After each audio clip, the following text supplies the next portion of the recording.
It's time for Sports 56 Happy Hour on Sports 56 and 98.5 FM. Now let's have some fun.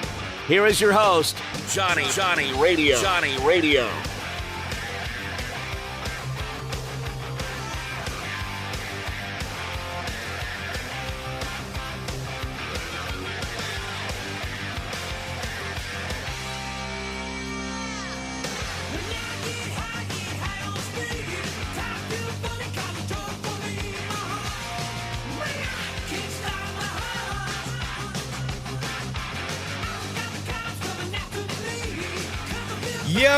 Yo. Welcome into a little Sports 56 Happy Hour. I'm your buddy Johnny Radio. Happy hump day, everybody. And it's not just hump day. It's like the day before the best day of the spring.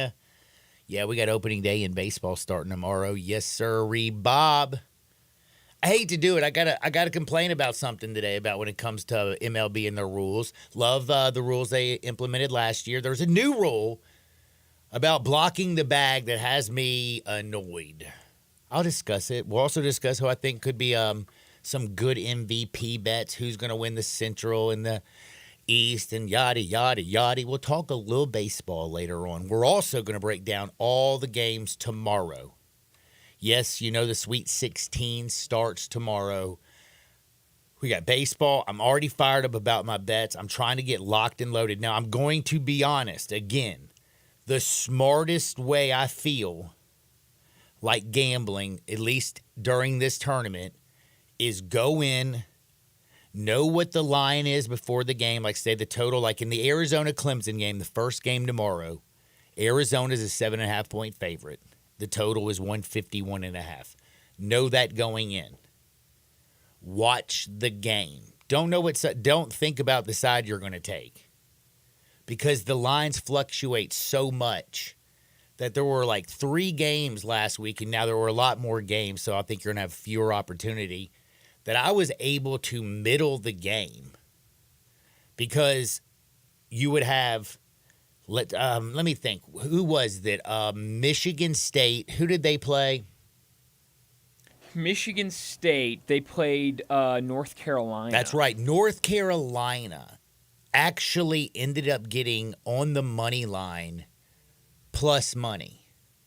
Like when I saw that, I knew Michigan State came out hotter than a firecracker, but you have to understand. Oh yeah, I bet on basketball's North a game of run. money. When it got plus 160, I jumped all over that.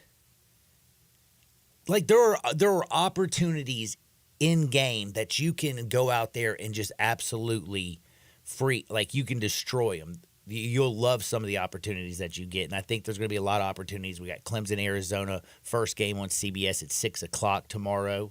San Diego State, UConn.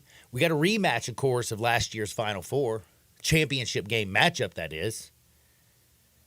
But, man, UConn looks like a different beast right now, bro.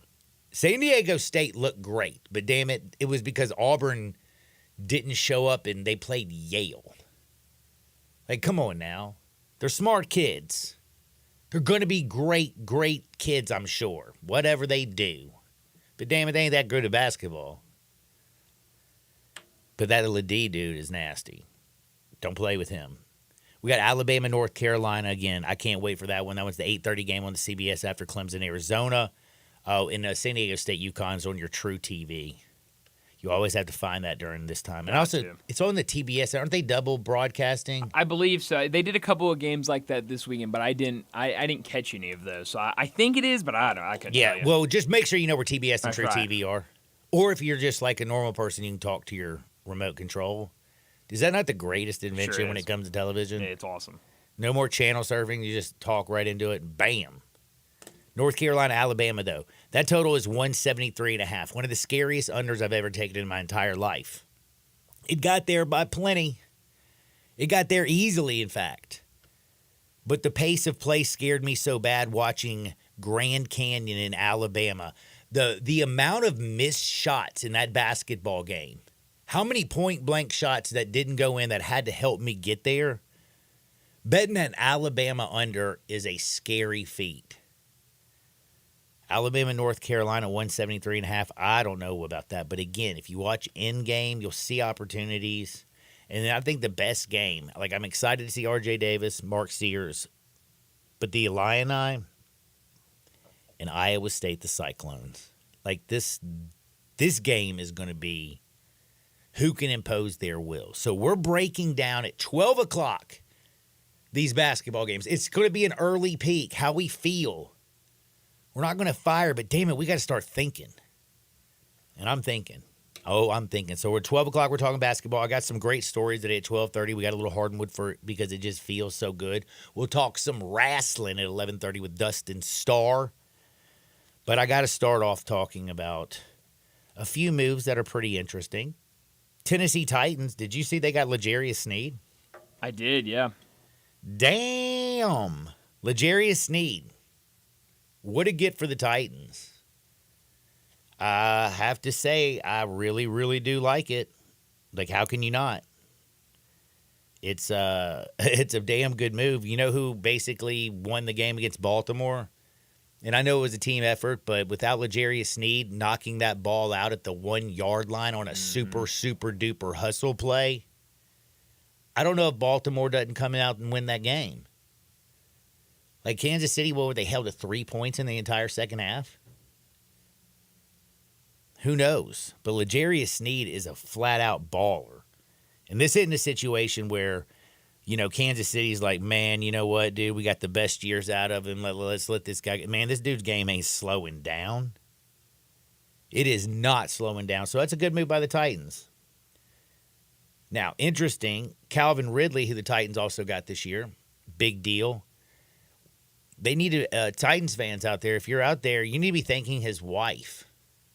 Because Robert Kraft said the Patriots offered him more money.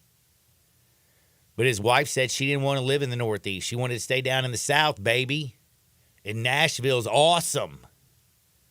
So, I guess you got to think, if you're a Titans fan, if you're Will Levis especially, do you have to buy her a gift now? Like get her a Gucci bag? I think so. DeAndre Hopkins is pretty fired up about next year. Titans are trying to make some moves over there, but there's some